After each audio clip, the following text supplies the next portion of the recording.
anything without washing your hands. Hand washing is a very good habit. In this pandemic situation, hand washing is very important. Hand washing is also known as hand hygiene. It helps to remove dirt, microorganisms like bacteria, virus, etc. And it also helps to prevent spreading of diseases like corona.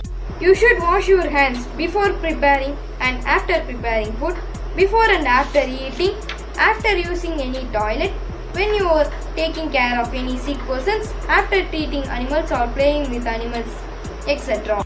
Wash your hands at least for 20 seconds. Global Hand Washing Day is celebrated on every 15th October. So wash your hands often with soap or sanitizer and stay healthy. If you like this video, please like, share and subscribe to our channel. Thank you.